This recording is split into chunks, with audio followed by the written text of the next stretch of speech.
A massive queen ant, and today we're going to be feeding it to this huge Novomessor colony. Get ready for today's episode because it's going to be a good one. As I showed in last week's episode, these are dozens of queen ants that never shed their wings after their nuptial flight.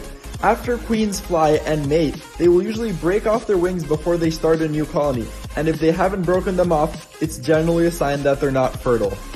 Queen ants that are not fertile are not able to start their own colony anyway, so I decided to feed some of them off instead of having them go to waste.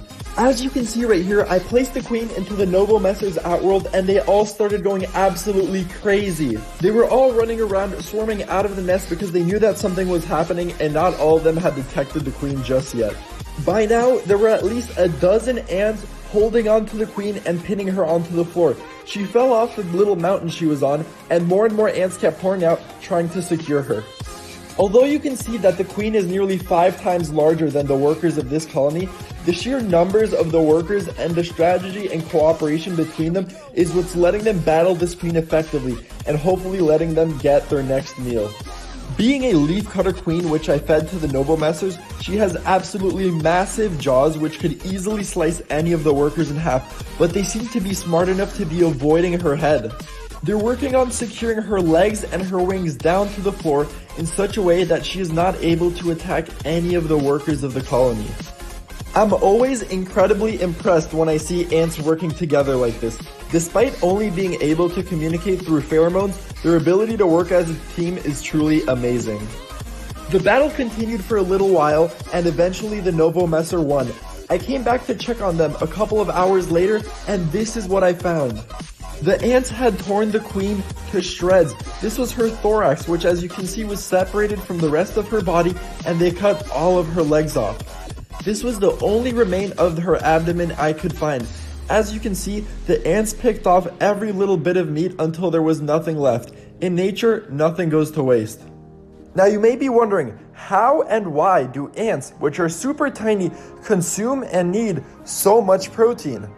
The answer is actually surprisingly simple, and you're looking right at it. What you're looking at is a huge pile of larvae and eggs that the queen has been busy laying.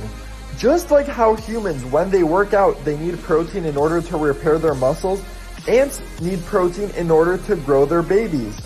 When an egg hatches, it's born as a super tiny larvae, and that's when the workers need to feed the tiny larvae protein in order for them to grow and eventually be able to molt into an adult worker.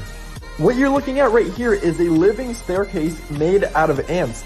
Workers are hanging from the ceiling holding onto pupae, which are larvae that are in the process of turning into adult workers. Worker ants will be constantly moving pupae, larvae, and eggs around the nest in order to get them to the most ideal location possible so they can develop as fast as they can. What you're looking at here is an absolutely massive pile of ant babies. All of these are pupae, and you can see the white ones have recently turned into pupae, and then the darker colored ones, the ones that are sort of tan, are ants that are about to hatch. Right here you can see a worker that just started moving. At first, newly born ants are a little bit clumsy until their exoskeleton hardens and they're able to properly walk just like the rest of their sisters. The really cool thing about this colony is that it's big enough that it started producing its own winged ants. This right here is a drone, or a male ant with wings, that in the wild would fly out of the nest during nuptial flight season and mate with queens of other nests. In order to produce winged ants of their own, ant colonies need a lot of protein, which is why we feed them so much. I hope you guys enjoyed this episode, and be sure to subscribe for next week's because I get stung by one of my bullet ants. I know I was supposed to have this episode ready last week, but I was away from home and couldn't film it. However, next week I'll be back and you guys will be able to see what happens when you get stung by